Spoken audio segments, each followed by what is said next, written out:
Hello, everybody, and welcome to episode 66 of season 3 of Brodies Sports Talk. My name is Sean Morgan. I am joined by two of the most excited to be here, exhilarating to listen to, and just simply spectacular to look at hosts. Caleb Walgren, Derek Resnick. How you doing, guys? It's a great day. Let's talk some I'm football. glad to be with you, boyos. It's Missed you weird, last right? week, Derek. One of the things that I've noticed, as this is our this is the first episode that we're recording this week with all of us together. Every time that the Eagles do poorly during a weekend, Arsenal Football Club has a fantastic weekend. It's always seems to be kind of the case where things never really coincide with the way I would like them to. One of these days, I would like to be happy from the start of the weekend to the end of it in regards to sports stuff, but I don't think that's in the cards for me. I don't think it's my destiny. Well, we know why we're here. We're here to talk power rankings. Oh yeah. It is our week 3 edition of our Brody Sports Talk NFL Power Rankings. If you are not familiar with what power rankings are, one, it's kind of a weird episode to tune into in the middle of the well, not really middle of the season, but middle of the early part of the season. But let me go ahead and do my spiel anyway.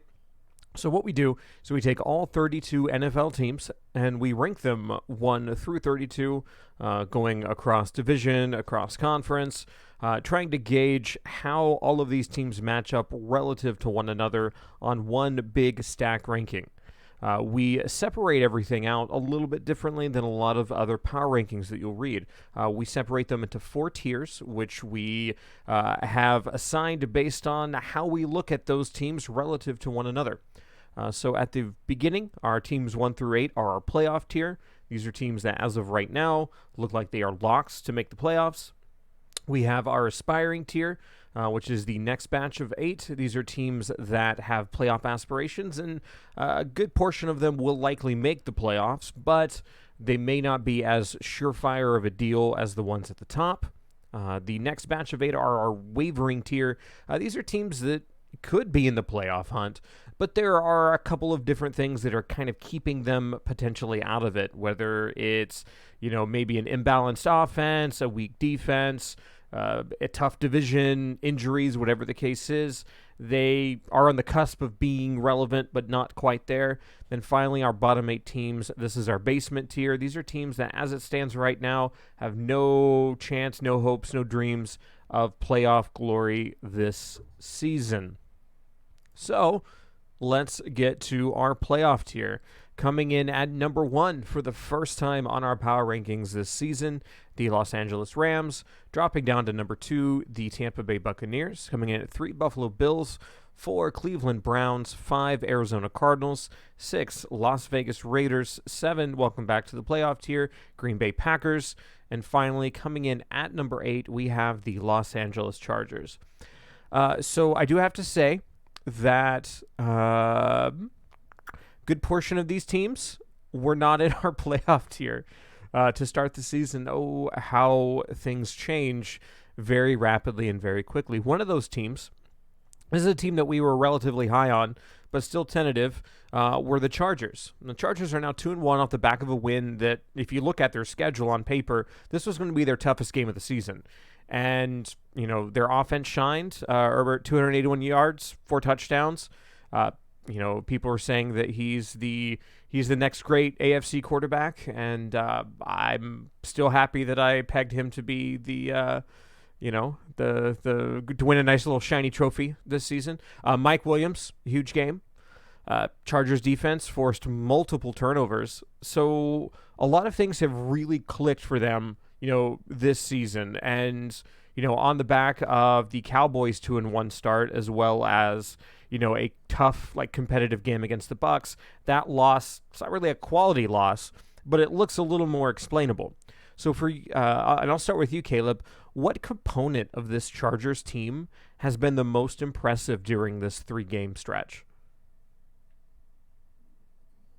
I really think that when it comes down to it, what I have really been impressed with has been the defense of the Chargers. I think that, and that's what you should expect. Brandon Staley came over from the Rams, having the lowest, you know, giving up the least amount of points last year in the league. And in 3 games, they gave up 16 to Washington. I believe it's just over 20 or at 20 to Dallas, and then 24 to the Chiefs. They're forcing turnovers. They're creating chaos in the backfield. That defense, and I would probably say especially their secondary, has looked really good in the early part of the season. So I'm really excited to see kind of how that continues for them, as it is a very difficult division and it's going to be a long season. But one thing that you can always hang your hat on is defense, and I'm excited to see how he continues to mold that because it's only been 3 games. Mm-hmm. No, I concur. Derek, any thoughts? Yeah, I'm a big fan of Herbert, and what he's doing this season. I gave him. I mean, yeah, he's a great player, but with a new coach, with a new offensive type of scheme, I assumed he was not going to flourish as well as he did. I would let the Chargers to, or I would actually like the other 3 teams in the AFC West to go to other divisions, just so the Broncos have some chance of winning something or making a playoff, because the AFC West is just 4 killers, and I really just want the Broncos to make the playoffs this year. Man, these West divisions, man, they're something else this season. I think I like all of your guys' answers, and it's funny that we actually all came up with 3 different things. For me, it's the trio of Allen, Williams, and Eckler. I think that really enables Justin Herbert to do everything it is that he wants to do. Eckler is fantastic at catching out of the backfield, gives that offense a lot of diversity, and in its attack, Williams has emerged as a possible number 1, and Allen has been just as reliable as he's ever been. And it's a matter of giving your young quarterback enough tools to spread the ball around safely and confidently, because you see with a lot of other teams that have younger quarterbacks, they tend to tunnel vision and lock into whoever is the most reliable at the time. When you have multiple tools at your disposal, it makes those quarterbacks that are on the cusp of being elite. It puts them over the edge. It allows them to showcase their tools, their decision making, their ability to respond to adversity in difficult situations. And this was something against the Chiefs where they're going at Arrowhead up against a team that is a perennial Super Bowl contender. You have to come from behind in the fourth quarter. You're doing well, like you're doing exceptionally well to stay in the game. And both offensively and defensively, they did everything that they needed. Like I said, I really feel like everything that all 3 of us have talked about have really made the difference. Let's go ahead and let's move on to the aspiring tier. Again, teams 9 through 16. Coming in at number 9, the Baltimore Ravens. 10, San Francisco 49ers. 11, Kansas City Chiefs. 12, Carolina Panthers. 13, Denver Broncos. 14, Dallas Cowboys. 15, Tennessee Titans. And then rounding it out at number 16, the New Orleans Saints. Now, it's kind of weird that we have 2, 3-0 teams outside of the playoff tier. But that just kind of shows, I would say, what surprises we've seen. So I want to talk about the Broncos. I'm sure that, Derek, I'm going to go to you first because I want to hear your answer the most. So they've looked sensational on defense. Teddy Bridgewater is getting some of these deep ball statistics that people didn't think were going to be possible. But your guys' opponents are 0-9. And they've looked, there's a reason that they're 0-9. They've looked listless and just without a hope and a prayer in all of their other games. You guys are hosting the 2-1 Ravens on the back of a, crazy game-winning kick. Now, you guys have only surrendered 128 yards rushing in 3 games. You're going up against the best rushing attack, arguably most diverse rushing attack over the last couple of years in the NFL. Even if they aren't necessarily leading right now, this is always what they're known for. Now, does a win here legitimize the Broncos as a contender in your opinion? Because you've actually consistently rated them low. So I think you've looked at some of these opening games with the same level of apprehension that, the rest of us have. Is, hey, you're basically a flat track bully here.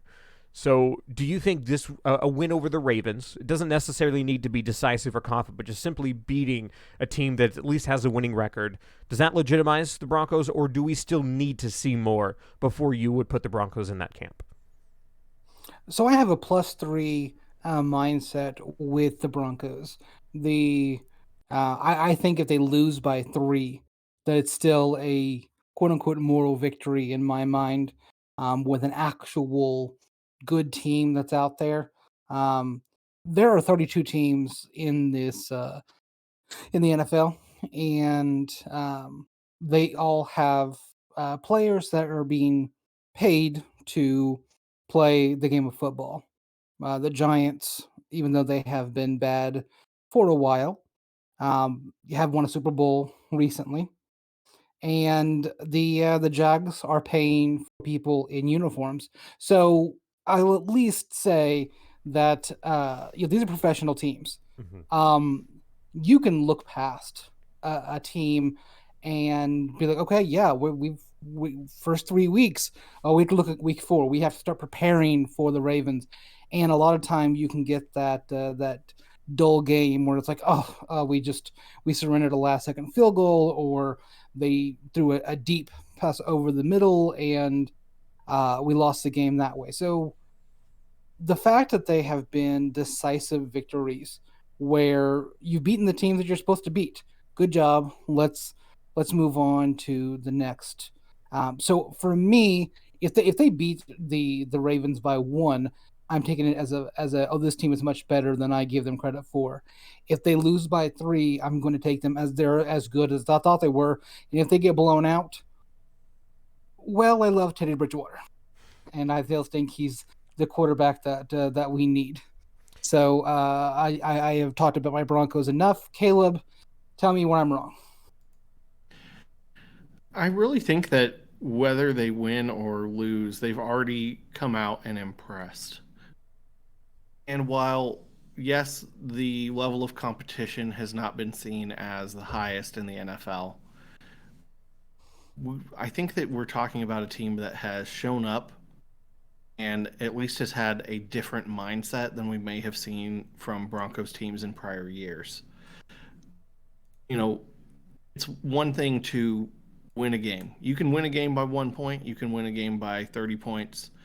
At the end of the day, a win is a win, and that's what they look at in the column. All of these games, like you said, it's not like they're struggling to put away the Giants or the Jaguars, which were both road games on the opener. They had the Jets come to their place and they shut them out. I mean, 26-0. Now, the Jets may be the Jets, and they don't look good, but I do think that the Broncos made them look the worst. You know, if you think about another 3-0 team that's in the same tier here, the Panthers, they gave up 2 touchdowns to the Jets. In Carolina, they only won that game by 5. And Broncos did. Now, is that somewhat of a difference from week 1 to week 3? Yeah, possibly. I'm not going to sit here and say that everything is written in stone or that all the games are the same. But I also think that Broncos a consistent running attack with Gordon and Williams. They trust both of them, even though Williams had a bad fumble near the goal line this past week. Irritating me, Javonte Williams. But that defense has looked really good. And I think that in general it's going to come down to the defense. I'm really excited to see if they bring like Justin Simmons into the box as another person to help target Lamar Jackson. Lamar Jackson looked really uncomfortable against Detroit. on Sunday, and I think that there was a potential blueprint from Dan Campbell that was given out on how to attack that Ravens offense. So, without repeating anything that you guys have said, what's really impressed me most about the Broncos is kind of what you were hinting at, Caleb, is that they put away these teams that were, on paper, easier wins. I think that's really the difference maker between teams that want to be contenders and teams that end up being pretenders. It's really easy to have a good record against subpar competition. We saw that with the way the Bears opened the season last year, where they were kind of in that same boat where it's like, okay, who did you beat? And a lot of them were just really just weak wins. And even though they were stringing them together, you really couldn't validate them too much. I mean, these are 3 back-to-back-to-back double-digit plus wins, with 2 of them on the road and 1 of them being a shutout. As Derek said, these are guys who are getting paid big money to play football professionally. So even though, as much as, or Meyer said, these 32 Alabamas, right? Well, maybe, 31 Alabamas and a Mississippi State. But, still, it's a matter of these are the best teams, and the Broncos are, getting the job done when it counts, and making sure that they are not giving up easy points. They are not, getting these just, barely there victories over teams that good teams put away, good teams deal with. So that's really what's impressive. And I actually think a win over the Ravens, I mean, considering that their next 3 games, Steelers, who have kind of taken a bit of a backseat, the Raiders and the Browns, so basically the Ravens are on the cusp of, making the playoff tier. And then they have the Raiders and the Browns in the playoff tier. I think we do answer a lot of questions, but I still would consider a win over the Ravens to solidify the Broncos as a surprise contender in a very, very stacked division. Let's go ahead and let's move on to the Wavering Tier. These are teams 17 through 24. Coming in at 17, the Cincinnati Bengals, 18, the Seattle Seahawks, 19, New England Patriots, 20, Philadelphia Eagles, 21, Pittsburgh Steelers, 22, Minnesota Vikings, 23, Miami Dolphins, and rounding out the Wavering Tier at 24, we have Washington Football Team. Now, one of the things that really interests me here, right, is so we look back, we've got, like I said, the Browns coming in at 4, Ravens coming in at number 9. So now we have the Bengals at 17, and we have the Steelers at 21. I believe this is probably the first time, as far as us doing the power rankings, that we've had the Steelers as the lowest team in their division. They have, after beating the Bills, they have fallen off a very, very early cliff. In these losses to the Raiders and the Bengals, 2 teams that on paper they were favored probably to beat at the beginning of the season, Ben Roethlisberger looks like the oldest quarterback in the NFL. Like, he looks like his body is made of rust and despair. He is immobile. His decision making just simply, he can't really rely, I think, on his body as much, and that's impacting his decision making. Now, in hindsight, I think you could actually look at the Bills game and look at this offense. If they didn't have that blocked punt, they could very well be 0-3. What do you think the solution is for the Steelers to turn it around this season, if there is one? I'll actually talk about this one first, and then I want to get your guys' opinion on it. So I think that really for them to turn the season around, one, I don't know if that's going to be super easy. Defensively, they've been okay, but the problem with any defense that is good is that they need to make sure they're on the field for the appropriate amount of time.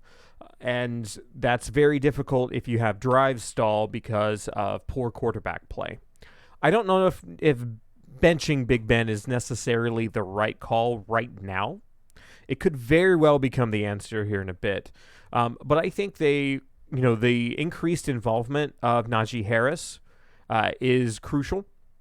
if you look at the number of snaps that he's taken, a number of times he's ran the ball relative to other RB number ones in the NFL, I think he's like top 2 or top 3. It's something like quite up there. So he's getting his fair share, and I think that we need to see a big performance out of him, kind of consecutively, and I think that will actually allow the Steelers to maybe crawl a bit out of the hole that they're in. But one of the things that we do need to look at is how well the other teams in this division are doing. The Bengals have been a bit of a surprise. The Browns are as good as a lot of people thought they would be, and the Ravens are always contenders.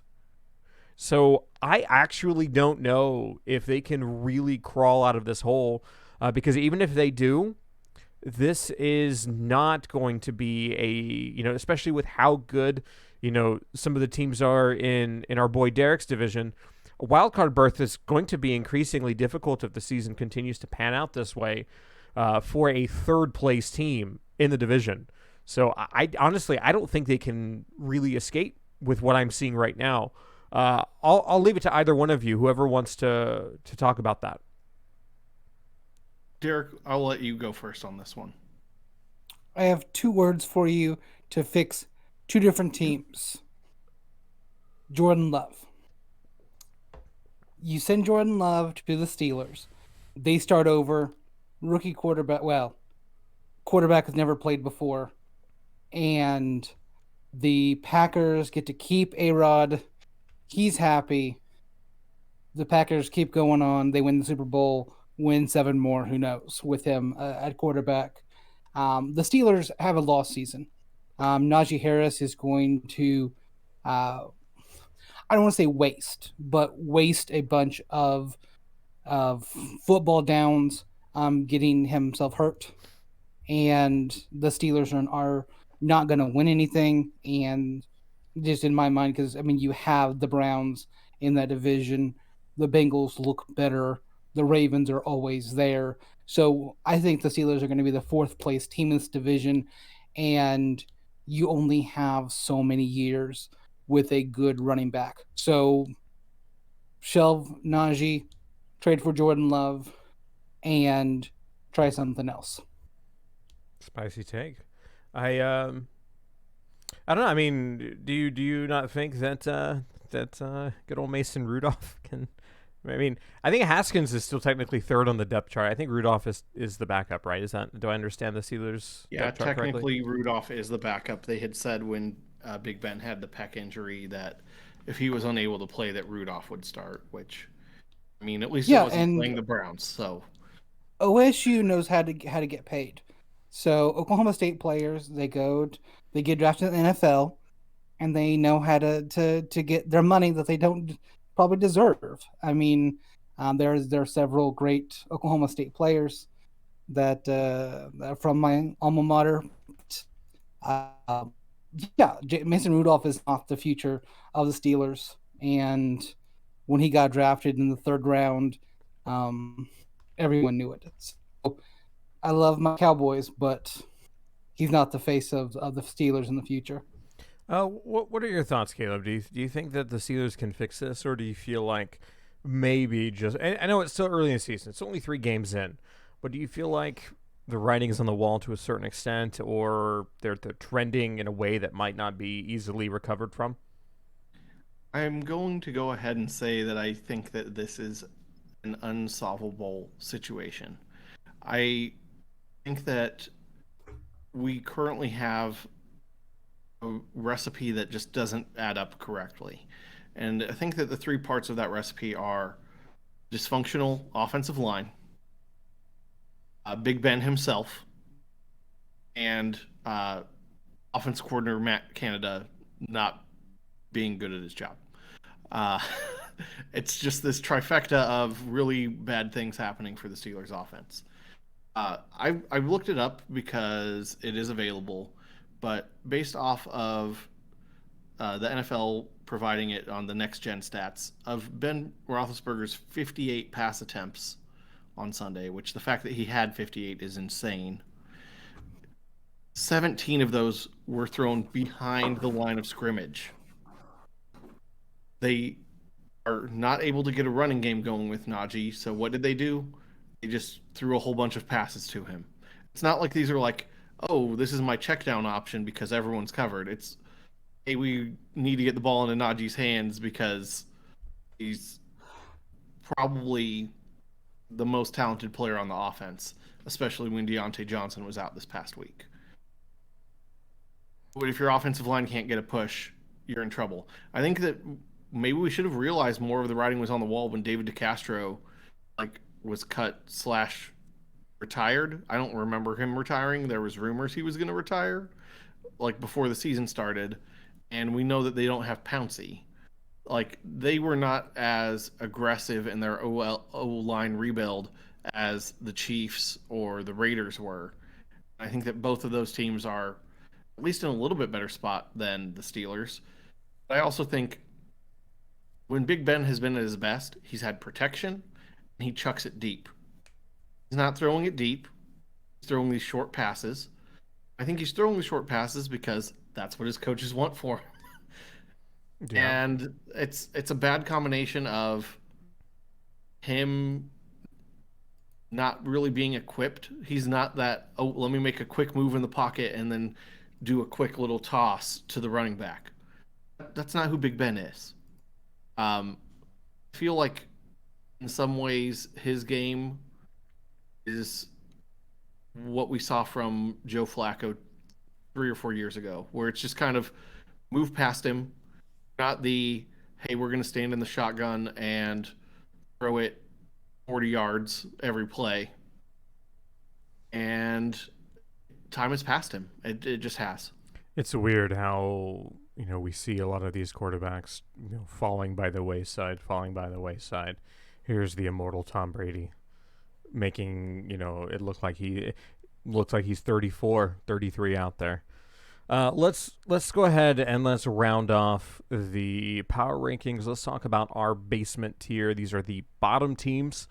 Coming in at 25, we have the Chicago Bears, 26 Houston Texans, 27 Atlanta Falcons, 28 Indianapolis Colts, 29 Detroit Lions, 30 New York Giants, 31 New York Jets, and 32 at the bottom, the Jacksonville Jaguars.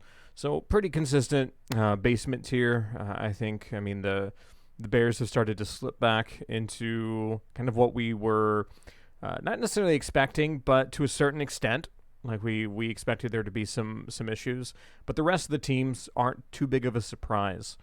But what has surprised me a bit is that of all of these teams that are in the basement tier, and specifically the winless teams, the Detroit Lions, honestly, you feel like they don't deserve it, right? They don't deserve to be winless. They've been playing well. You look at, teams like the Giants, like the Jets, like the Jags, and even to a certain extent the Colts, there have been games where they felt like completely out of it. The Lions have competed, even if maybe the roster is a little bit too threadbare in certain points for them to compete as well as they've liked. I mean, it definitely seems like the effort is there, the intention is there, and that they're trending in a positive direction. I mean, they lost, to a team we have currently at number 9, on the back of the longest field goal in NFL history, but that was preceded by a very unlucky and unfortunate uncalled delay of game penalty that should have set the Ravens back. I mean, their 3 losses, the Lions' 3 losses, are to teams that we have 7th, 9th, and 10th on our power rankings, and they're combined 6 and 3. Now, considering the schedule that the Lions have, the division that they play in, the fact that the Vikings are starting to trend in a more positive direction, the Packers have seemingly, at least put the Saints game in distant memory. Do you see the Lions escaping the basement tier? I'm not saying they're going to win a ton of games, but do you see a stretch where maybe they're going to be able to string something together and escape the basement tier of our power rankings this season? Derek, we'll actually go ahead and go to you first on this one. What do you feel? Do you feel like they're going to maybe get to 24, 23, 22, potentially higher, or do you think that 25 and below is where they stay? So my dad is from Michigan, and so I grew up watching a lot of Lions games. just because he chose a team basically, and so I've followed along with the struggles. Let's call them the struggles of what the Lions have had. So to get the Lions out of the basement tier, someone else has to drop into the basement tier, and I don't know if you're going to have the teams that are in the wavering tier that we call it. Mm-hmm. I don't know if you're going to have teams fall from the wavering tier into the basement tier, or the Lions to make such a run that they're going to get up there where they need to be.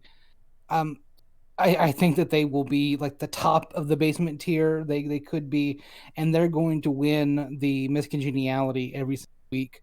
They're the prettiest girl in the worst prom dress, unfortunately. Ouch. Any thoughts, Caleb? Do you think that, I mean, they're in your division, so you're gonna, and you saw them at least once, and they were competitive in the first half of that game, and before, I feel like there was just a quality difference that really allowed the Packers to distance themselves in the second half. So, do you think the Lions can escape the basement? God, it sounds like they're like at the mercy of some sort of serial killer, and they're locked in the basement. And that would be Jared Goff. I'm just kidding. So I like the fight that Dan Campbell's team has. He said that they were going to, bite some kneecaps, and I really think he doesn't care about half the things he says to the media, especially when he talked about his coffee order and how it has like 10 shots of espresso in it.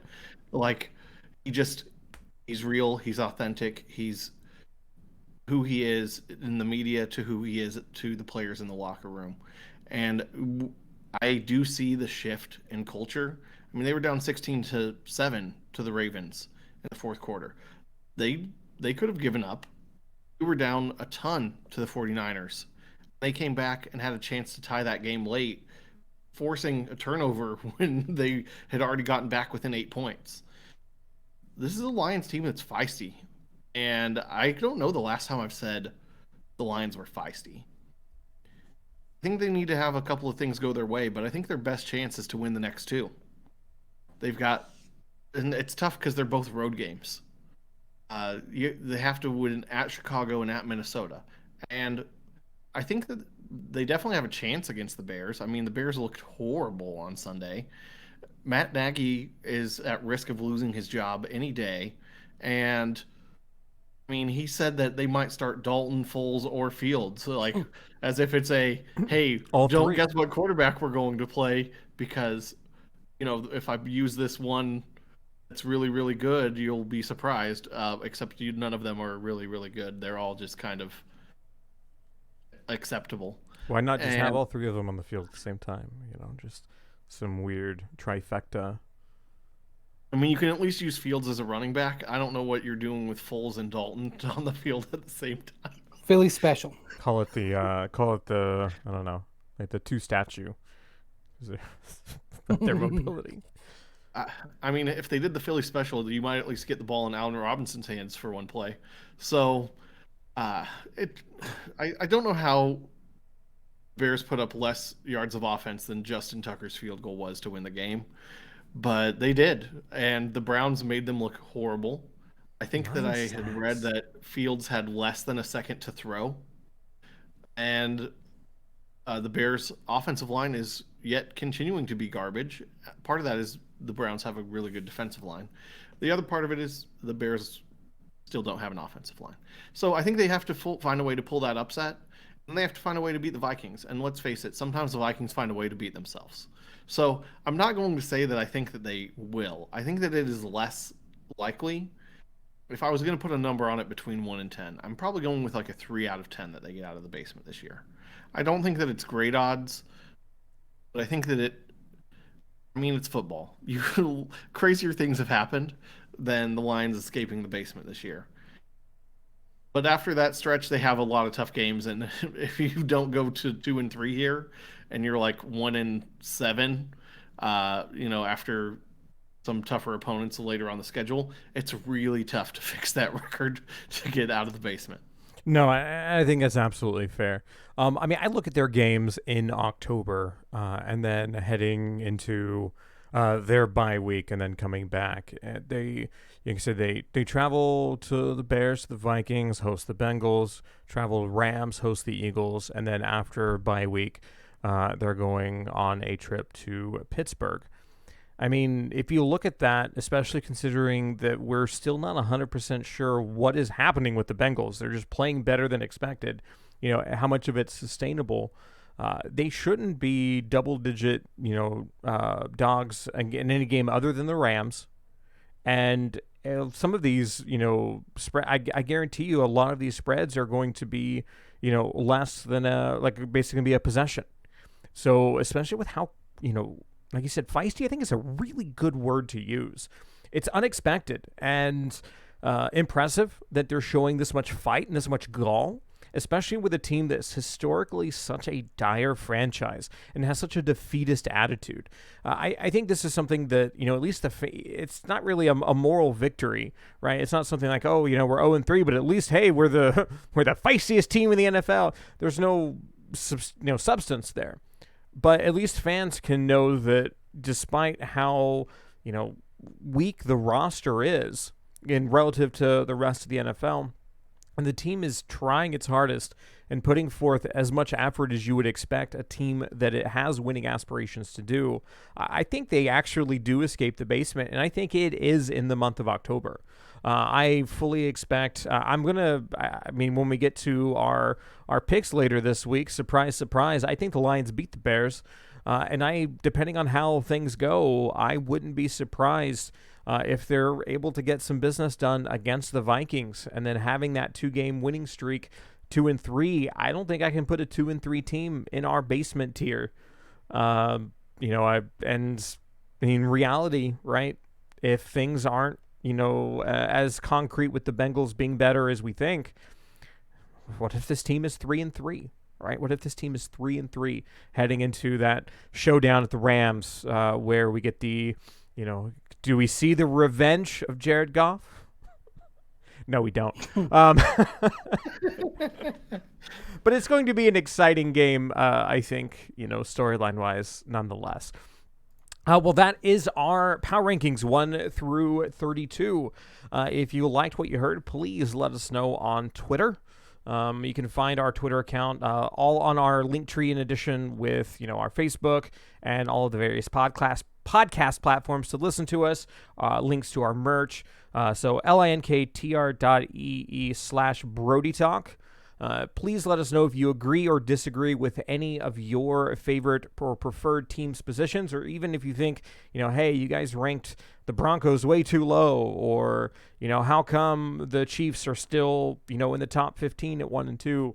Whatever your thoughts are, definitely let us know. We appreciate any and all input and hate, because it's Caleb's job to filter through that, not mine and Derek's, so we don't care.